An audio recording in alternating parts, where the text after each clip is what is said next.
Aujourd'hui, on parle de comment vaincre la compétition provenant du web dans un commerce de détail.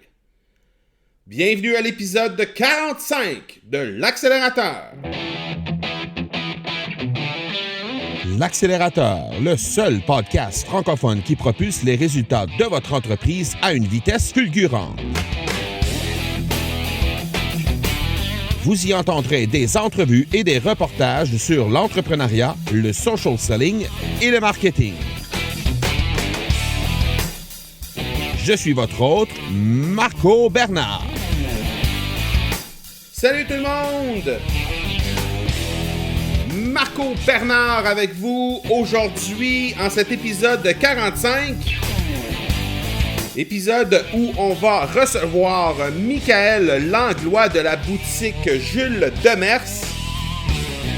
La boutique Jules Demers, c'est un commerce de détail, évidemment. C'est une anciennement une mercerie.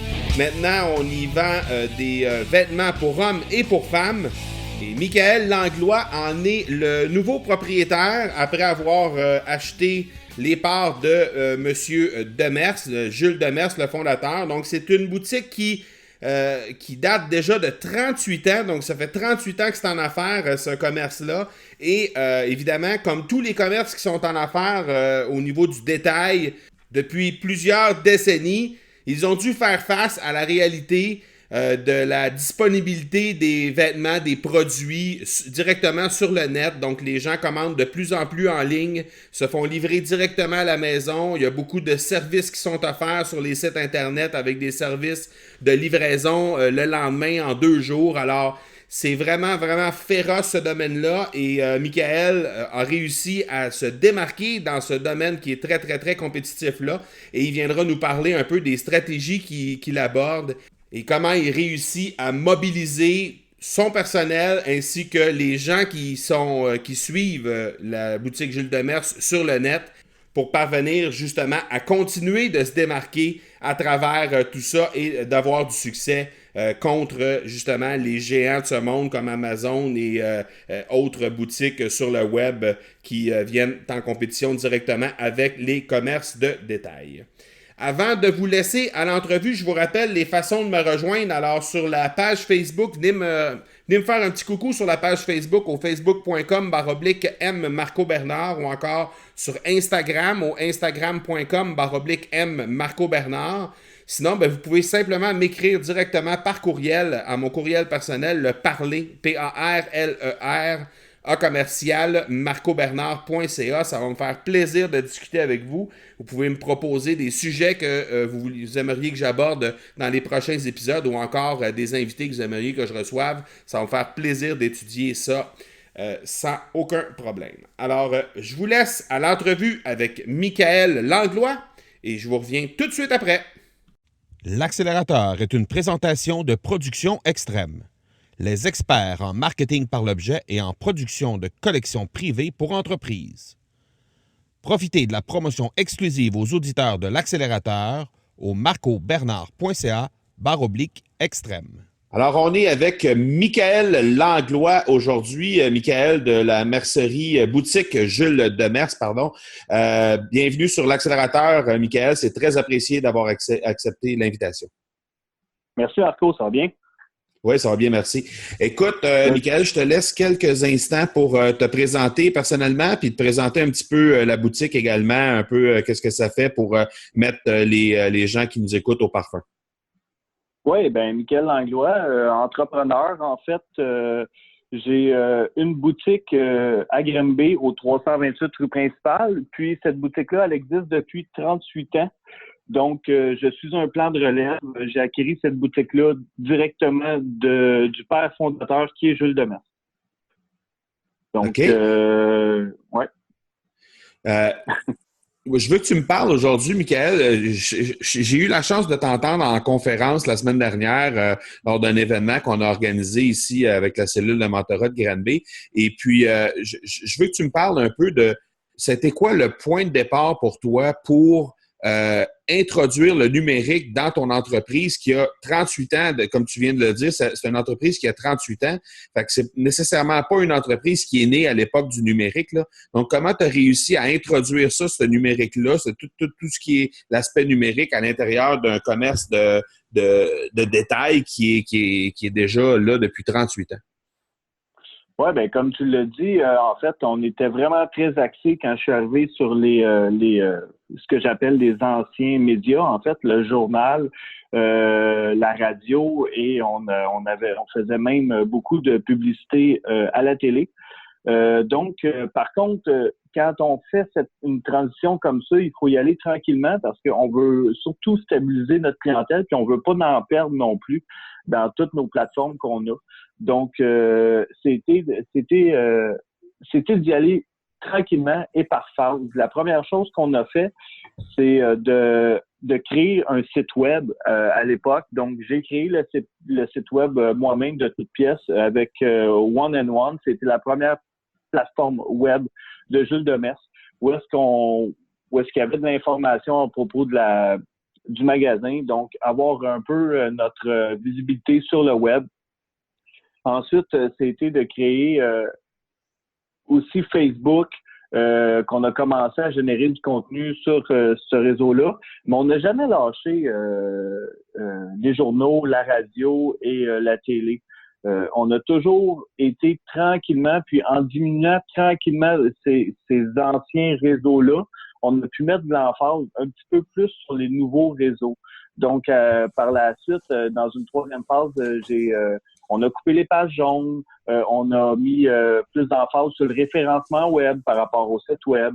On a pu commencer à mettre aussi un petit peu de sous sur des publications boostées sur Facebook. Fait qu'on a monté un petit peu, en fait, notre fanbase de cette façon-là.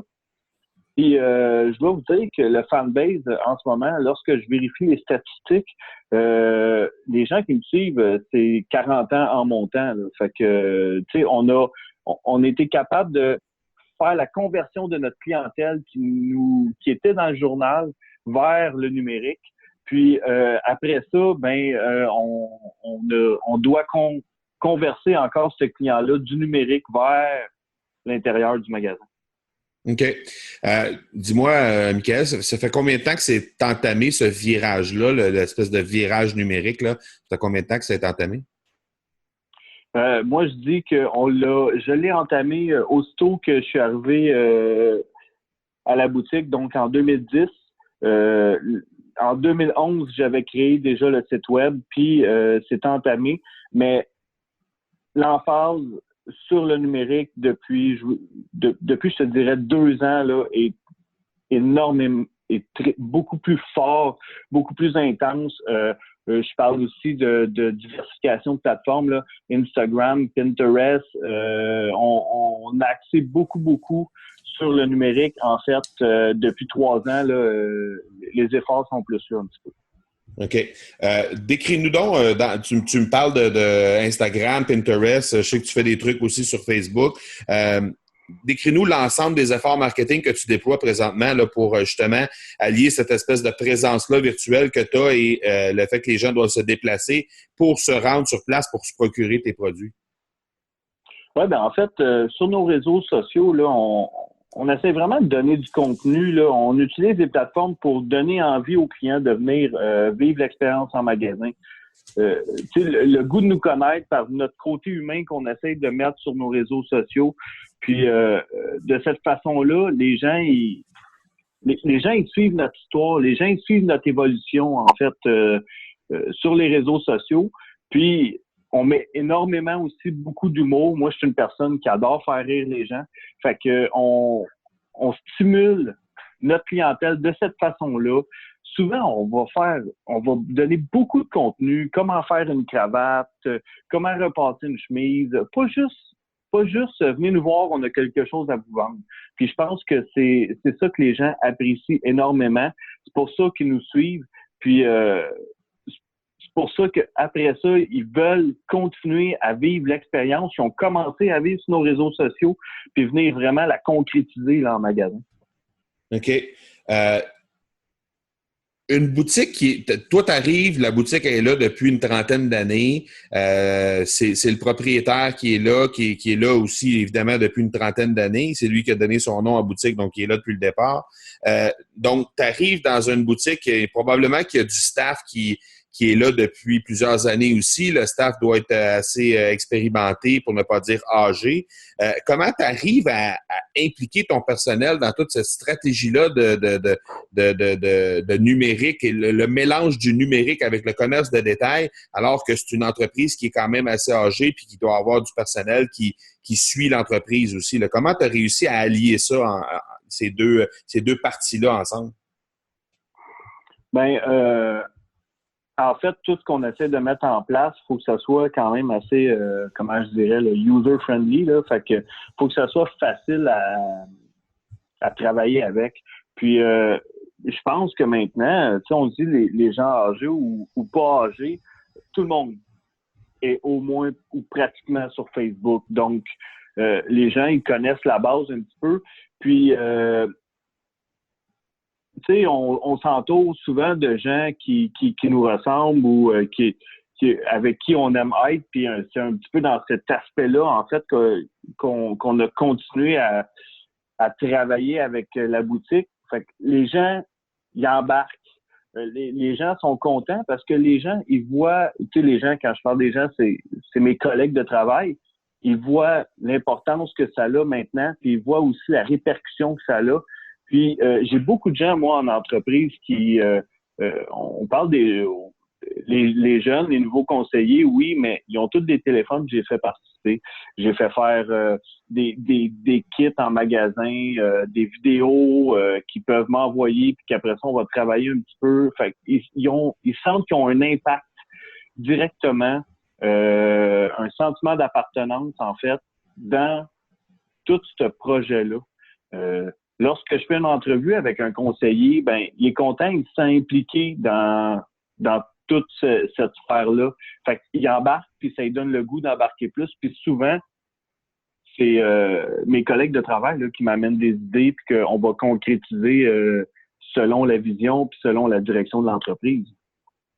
OK. Et pour continuer dans cette veine-là, au niveau des nouveautés, parce que là, tu me parles d'impliquer ton monde, là, ça, c'est quelque chose de quand même assez récent, là, d'impliquer le staff à l'intérieur de tes stratégies et tout ça. Qu'est-ce qui s'en vient comme nouveauté sur le plan marketing chez Jules Demers dans les prochaines semaines, prochains mois? Qu'est-ce qu'on va voir comme nouveaux trucs là, qu'on va voir de l'avant sur les médias sociaux, entre autres? J'ai eu la chance de participer à une conférence au musée Grévin qui s'appelait Smarketing il y a 2 semaines. Donc, c'était une conférence vraiment sur les nouvelles avenues là, technologiques, l'automatisation des plateformes, des choses comme ça. Donc, j'ai vraiment, vraiment été inspiré par beaucoup de choses. J'essaie de rester un petit peu au devant de tout ce qui peut sortir en ce moment.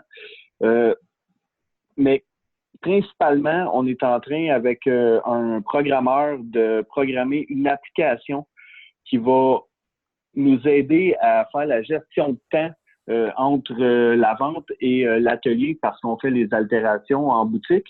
Donc, qui va nous aider à faire cette gestion de temps-là, mais surtout qui va donner par la bande du service à la clientèle plus aux clients. Donc, lorsque les altérations vont être terminées, ben ils vont pouvoir avoir un rappel directement sur leur mobile. En phase 2, ils vont pouvoir être directement géolocalisés, on va pouvoir leur livrer directement les vêtements. On fait beaucoup aussi de mariage au magasin. Donc, cette plateforme-là va pouvoir être utilisée pour que la mariée de chez elle, sur la plateforme, puisse voir l'évolution de toute sa noce avec ses filles d'honneur, ses garçons d'honneur, les robes sont arrivées. Donc, ça va enlever un petit peu on essaie d'enlever le maximum de stress à notre clientèle pour leur faciliter la vie et leur faire gagner du temps. Donc, à toutes les fois qu'on implante quelque chose de nouveau dans le magasin, c'est dans cet aspect-là. Il y a beaucoup de nouvelles choses qui sortent à tous les jours sur le marché technologique, soit pour nous aider ou soit pour augmenter un petit peu le service à la clientèle sur le web, sur le numérique. Il s'agit juste de trouver la bonne chose. Donc, pour les prochains 6 mois, ça va être, on axe beaucoup sur cette application-là, mais il va y avoir encore aussi des essais-erreurs de nouvelles plateformes qui sont sorties, comme LeadFox, qui fait de l'envoi beaucoup plus concentré par rapport à une clientèle beaucoup plus spécifique, d'infolettes, Chatbot qui fait du Messenger un petit peu robotisé, en fait, en intelligence artificielle. Donc, je vais être dans des choses concrètes, mais aussi dans des essais-erreurs pour voir qui ou quelle application peut être bonne pour notre entreprise. En fait, c'est toujours un petit peu comme ça que je fonctionne. Donc là, on va se retrouver avec une boutique de vêtements qui date de 38 ans, qui va être pionnier, qui va être en haut de la pile complètement au niveau de leur stratégie numérique et marketing au Québec. Donc, puis on va avoir ça chez nous à Granby. C'est merveilleux, ça. Ben ouais, en fait, j'espère, j'essaie beaucoup, puis c'est là qu'on va arriver. En fait, on veut rester en haut de la vague. Bon, excellent. Dans à chaque fois que j'invite quelqu'un à venir me parler sur le podcast, on leur demande qu'ils nous partagent une astuce d'accélération. Évidemment, ça s'appelle l'accélérateur, c'est pas pour rien. Et c'est pour aider les auditeurs un peu à propulser les résultats. On parle aujourd'hui d'allier un peu toutes les stratégies numériques avec le commerce de détail. Qu'est-ce que tu pourrais donner aux auditeurs qui nous écoutent, qui sont aussi dans le commerce de détail probablement et qui veulent améliorer leur sort de ce côté-là? Ben, moi, là, les réseaux, tout ce qui est numérique, là, puis les réseaux sociaux, puis toutes ces plateformes-là, là, je l'utilise là, vraiment pour être à l'écoute de ma clientèle. Je l'utilise, pour leur donner les outils nécessaires pour que même là, pour qu'ils puissent travailler pour moi. En fait, je te donne un exemple. Des fois, je vais aller chez des fournisseurs, je vais voir 2 belles chemises que je peux acheter. Bien, je vais les mettre sur les réseaux sociaux, puis je vais faire choisir laquelle sur Facebook mes clients aiment le plus. Donc, ils se mouillent un petit peu avec moi. J'essaie d'aller prendre beaucoup d'informations. C'est des plateformes qui sont incroyables, qui sont le fun quand on écoute vraiment ce que les gens ont à dire là-dessus.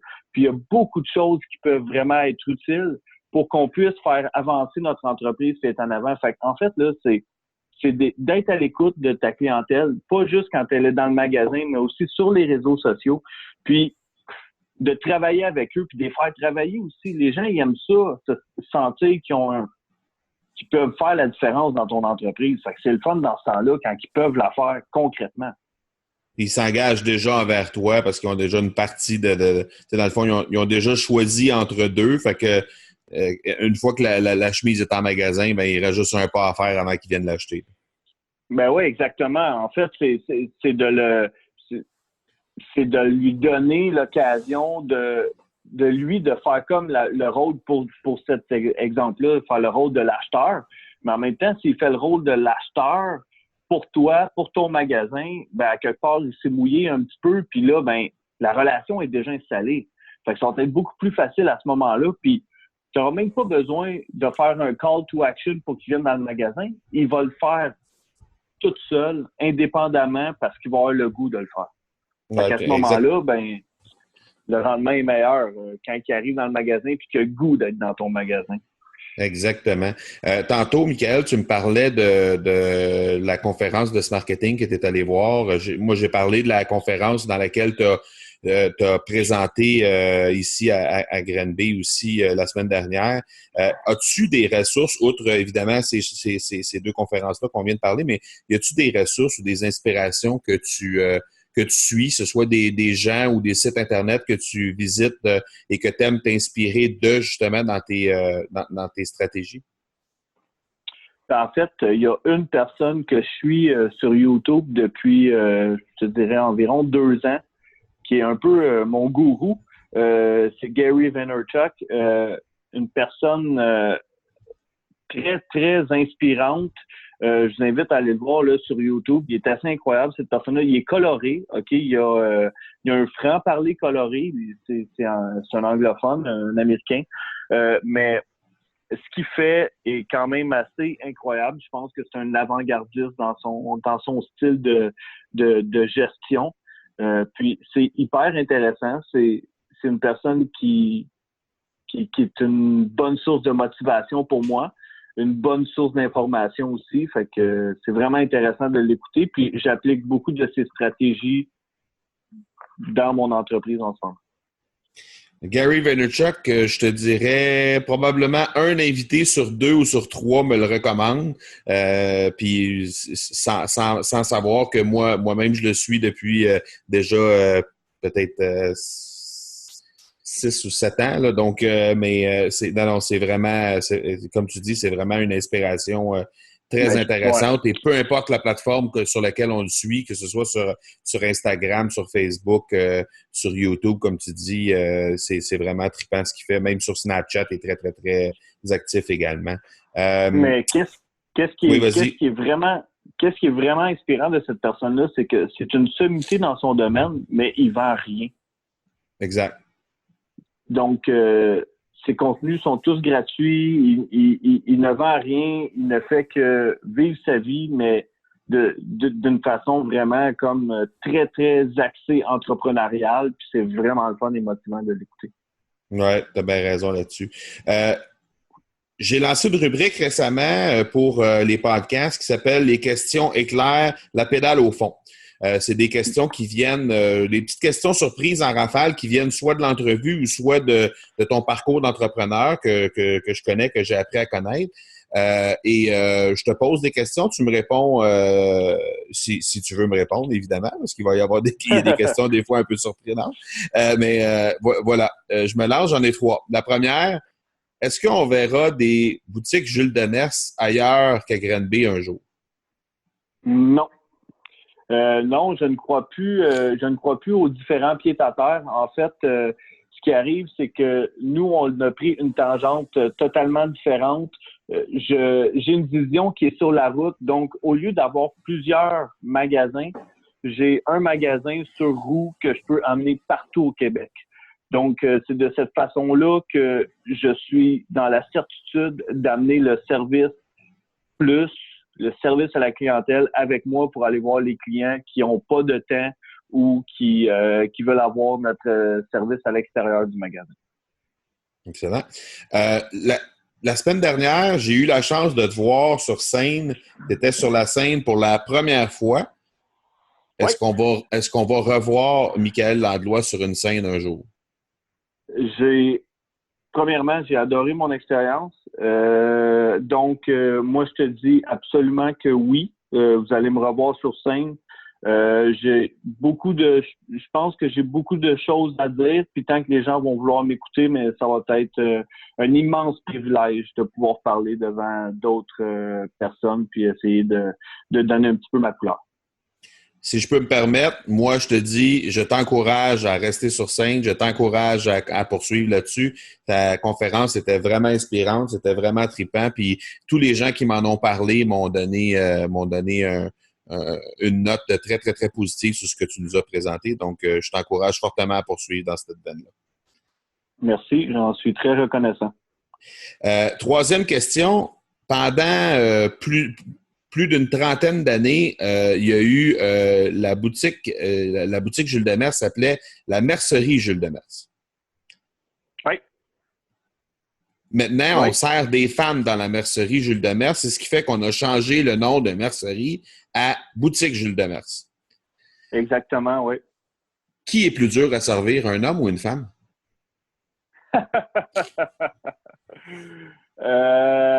Ni un ni l'autre, en fait. Ni un ni l'autre, en fait. C'est pas qui est plus dur à servir, un homme ou une femme. C'est quelle est la différence de philosophie de l'habillage entre un homme et une femme. Un homme, c'est une pleure d'oignon. Je pense que s'il pouvait aller travailler toute nu, il irait. Donc, c'est comme une philosophie il est dans l'obligation de faire ça. J'ai des clients que je vais voir juste une fois par saison parce que ils vont me dire « Mike, tu me reverras pas pendant la saison. » Fait qu'ils achètent leur saison puis on les revoit. C'est un gars, c'est comme ça. Une femme, c'est un peu différent. La femme, c'est, je pense, l'allongement de sa philosophie de vie. Donc, le vêtement va vraiment lui donner une confiance, va vraiment lui donner le sentiment qu'elle peut accomplir de grandes choses juste par le vêtement. Puis, c'est autant satisfaisant de voir une femme sortir d'une cabine que tu as habillée, que tu vois la confiance dans ses yeux, puis tu vois qu'elle se trouve belle, puis qu'elle se sent belle. À ce moment-là, ça va être facile, ton travail va être fait. Puis l'homme, c'est juste comme un peu différent. Il se met une pleure sur le dos, puis c'est comme il s'en va au travail, mais je te dirais que les hommes, on devient de plus en plus coquets. Fait que ça va peut-être changer, mais on voit, puis là, je reviens encore au numérique, mais on voit par rapport à toutes les autres plateformes, le style, le fashion trend, les gars, on a commencé vraiment plus à suivre un petit peu plus ça, fait qu'on devient un peu plus coquet, mais c'est juste une différence de philosophie, donc je te dirais, ni un ni l'autre, quand les clients sont ouverts d'esprit à essayer des choses, puis quand la relation avec le conseiller est installée. Michael, je me suis déjà commis pour 3 questions, donc je te poserai pas la 4e qui aurait été un jour seras-tu politicien? Je connais déjà la réponse, ça aurait été oui. Mais voilà, c'est un. En fait, ce soir, je revenais en auto et j'ai pensé à ça. Et j'ai vraiment pensé à ça, c'est drôle. J'ai dit, il y a peut-être un jour quelqu'un qui va me l'offrir, mais sais-tu quoi? Jamais je vais faire de politique parce que je suis beaucoup trop heureux de ma liberté d'entrepreneur. Bon, excellent. On est heureux de ça, nous autres aussi. Donc, on est heureux de pouvoir aller te voir. Donc, quitte pas Jules Demers pour autant. Le mot de la fin te revient, Michael. Outre la nouvelle application que tu vas mettre en place, qu'est-ce qui s'en vient chez Jules Demers puis pour Michael Landlois dans les prochaines semaines, prochains mois? En fait, on travaille très fort dans l'entreprise pour que ça continue, pour que les gens aient du plaisir et qu'ils viennent vivre l'expérience en magasin. Pour ma part, en tant qu'entrepreneur, je suis à développer en fait une application pour vraiment aider les PME. Moi, ma vision dans la vie, c'est qu'il y a beaucoup de grandes surfaces, mais les PME, là, ils peuvent être d'autant plus compétitive parce qu'on est beaucoup plus rapide que les grandes surfaces à prendre des décisions. Fait que je suis en train d'élaborer une application qui va aider les petites entreprises à être capables de gérer leur plateforme de réseaux sociaux ou leur plateforme numérique dans une autonomie, puis que cette application-là soit éducationnelle pour que les gens embarquent vraiment dans le bateau. Je pense qu'en 2017, là, c'est vraiment le temps qu'on soit à l'ère du numérique, là, puis je trouve que c'est important pour les autres entreprises de leur donner un coup de main.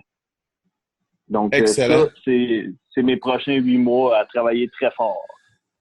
Tu vas continuer à être bien occupé avec les enfants à la maison en plus. Exactement, oui. Michael, un gros merci de ton temps. C'est très, très, très apprécié. Et puis, on se reparle bientôt. Yes, sir. Merci beaucoup pour l'invitation. Merci à toi. Ciao. Bye.